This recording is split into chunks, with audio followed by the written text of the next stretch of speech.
EDF s'apprêterait à construire une nouvelle piscine pour entreposer les déchets nucléaires les plus dangereux de ces centrales. Le site de La Hague étant rempli, l'électricien aurait choisi celui de la centrale de Belleville-sur-Loire, dans le Cher. C'est le magazine écologiste Reporter qui dévoile cette information, a priori confidentielle. Yves Ginca et Christophe Vignal. L'eau de la Loire alimentera-t-elle l'une des plus grandes piscines d'entreposage de déchets nucléaires en France ? Ce projet d'EDF pourrait voir le jour ici, dans l'enceinte de la centrale de Belleville-sur-Loire, dans le Cher. Un village de 1000 habitants. Certains s'inquiètent. Ouais, surtout pour nos enfants dans le futur.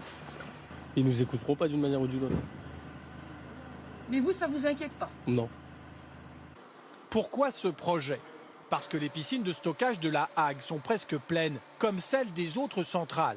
Ces piscines contiennent du combustible usagé des réacteurs nucléaires qui doit être refroidi pendant des années avant d'être retraité ou stocké. L'idée serait de transférer une partie de ces déchets depuis La Hague vers Belleville-sur-Loire. Les autres centrales y enverraient aussi leur surplus.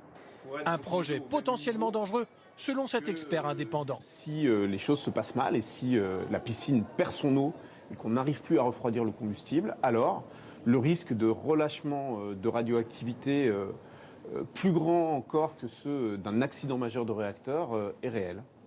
Au contraire, EDF affirme concevoir un projet à toute épreuve. La première chose que nous avons mis en œuvre, ça a été effectivement de définir les options de sûreté qui permettent de garantir la sûreté de cette installation en toutes circonstances, y compris en considérant des événements qui sont des événements extrêmes, comme un séisme, une chute d'avion ou des choses comme ça. Aujourd'hui, le choix définitif du site n'est pas encore arrêté. EDF proposera un lieu à la fin de l'année. Les travaux pourraient commencer en 2020.